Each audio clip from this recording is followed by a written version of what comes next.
KC, that's Jessica Rose, of course, for KC in the Morning on Mix 96.5 with Wellness Wednesday. And we're lucky to be joined by Christine Marsh from Family and Children's Services.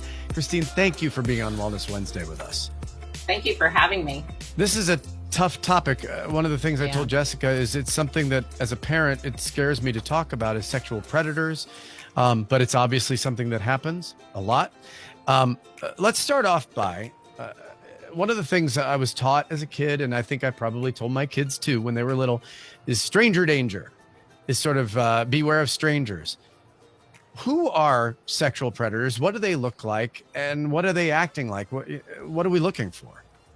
Well, I love that question because the stranger danger actually might not apply to sexual predators. Sexual predators end up more often being known to the children and family when there's been some kind of sexual act out against the child. So in the majority of situations, it's somebody who has a relationship with the family or the child in some way, which has given them access and the ability to kind of start determining if this child is somebody that they could act out sexually with. They try to build trust, or they establish some kind of relationship with power and control situation. So oftentimes it's not that stranger. It's somebody that you may know. Yeah, I think somebody told me one time it's not stranger danger. Just look for people that act strange, which could be. Yeah, we do. We look for people who are wanting to spend more time with our children than maybe than would be typical. Okay, so they've got to be able to get access to this youth and be able to have those moments to have the conversations that we can't overhear. And we call that kind of the grooming behavior, of where they're finding that access to be able to start doing things or exposing the child to pornography or other behaviors, or maybe getting into close conversation with them, wanting the child to trust them and recognize them as somebody that they can give information to, maybe even keep secrets. And then they establish that kind of secret keeping or making that child feel special to them. Or sometimes, unfortunately, even maybe threatening that child with different things that might happen to their family or their friends if they were to tell. So it takes a while to really make that relationship turn into something like that sometimes. So that's where we have to look for those grooming behaviors.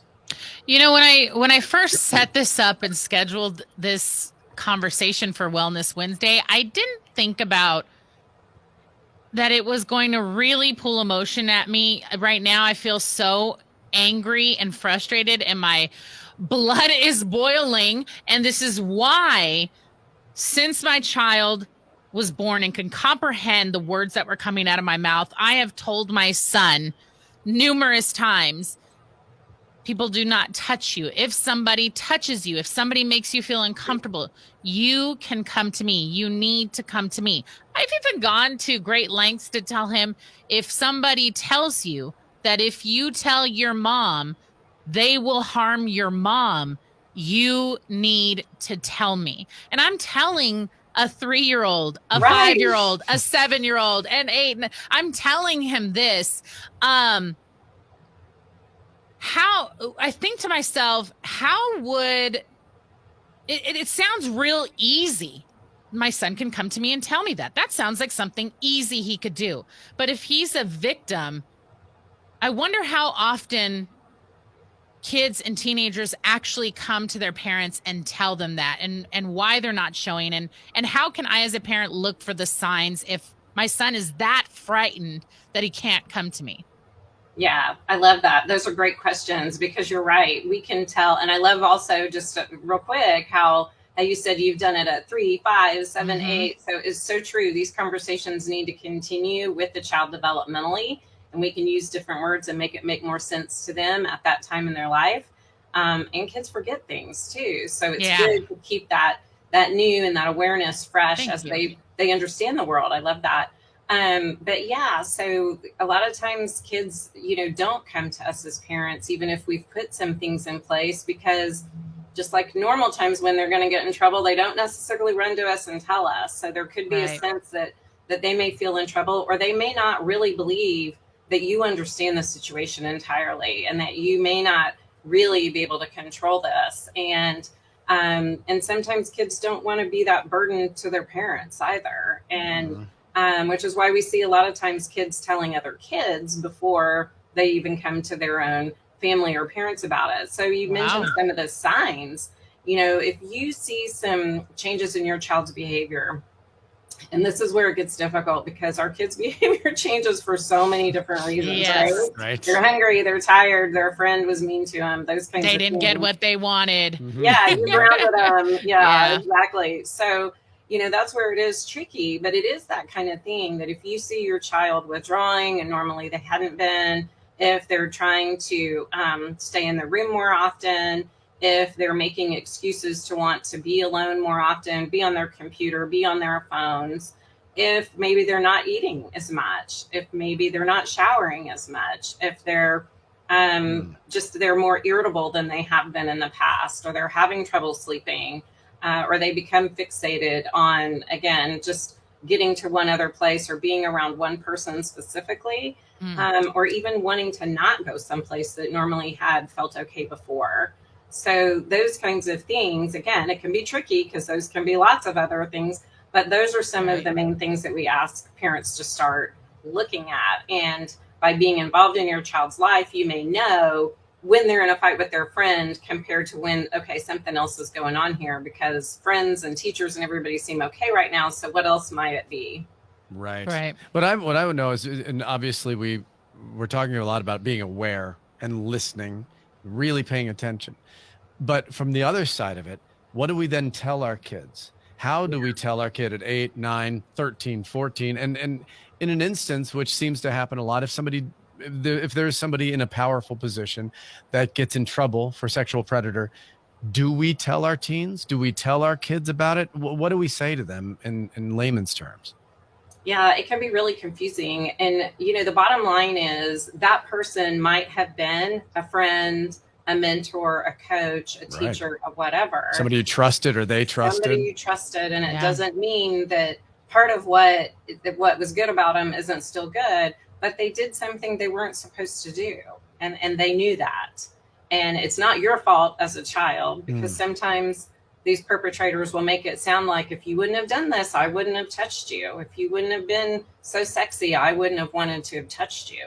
Those kinds of things. And so we just really need to make sure the kids know they're not in trouble. And maybe this person that they do like and admire and respect, or that has shown them a lot of attention, needs to go learn how to not do this anymore, because it's against the law and it's not okay.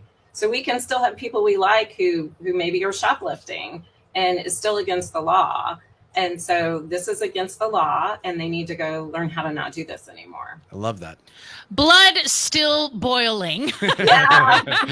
So because I am the kind of mom who is probably going to want to take this into my own hands, the minute my son brings it to my attention, I'm going to want to strangle, hurt, put that pain back onto that predator. Probably not the smartest thing to do, right? And how do I stop and just say, this is who I need to contact to get this person away? Absolutely. So the first thing is, we as parents sometimes need to have our other, neutral face on. And that's one of the things that our kids are so good at watching is our behavior, our responses, and they will change their tune in half a second. You can almost see them when we react a way that kind of triggers them or turns them off. So kids may be afraid that we're going to just go berserk and do something wild, or maybe even ourselves get in trouble or be harmed. And so, a lot of that is getting in touch with the authorities, whether it's through child welfare, through their 1-800 number hotline, the 1-800 hotline, or whether it's calling the police and letting the police know that this has been reported to you. And then really working with the victim advocates through those situations to be that ear for you and to be that shoulder for you to kind of lean on, because your child is going to need you to, while protect them, right, but also give them some space, because they're processing this too. And as parents, a lot of times we want to get in their face and follow them around and hold their hand and just sit by their side. And we've got to be able to let them know they too can get through this, and that we're going to be there to help them. And we may be upset and frustrated or sad or mad or angry too. But the most important thing is that we love them and we want to help them. and together we'll figure this out. I love that. And thank you for being here today. If there's any other questions about it, whether somebody has a friend that has experienced something like this, can parents or kids find other resources? If so, where? Absolutely. There are resources on the internet, fortunately and unfortunately, that we have to have some of these things. But there's information that is out there through the childwelfare.gov website. There is Darkness to Light website. So there's different internet, definitely available resources and basic parenting tips for parents to kind of think about and walk through. The National Childhood Traumatic Stress Network is a good resource as well for families who are maybe wondering again what the signs and symptoms are. And then, calling some of your resources in your local community, Family and Children's Services, maybe Parent-Child Center, Child Welfare. There are mental health, organizations that are willing to help people kind of walk through and think about what they might want to do to try to protect their family more. Great. Well, thank you for discussing this tough thing to talk about on Wellness Wednesday. And also thank you for working at Family and Children's Services. You do so many amazing things there for our community. And I just want you to know part of your community appreciates it. Definitely. Well, we thank you. Thanks so much for talking about this. It's something that not everybody knows how to talk about. So I appreciate it. I'll try not to scare my kid anymore. Yeah. Thanks, Christine. All right. Take care, y'all. Bye-bye. Bye.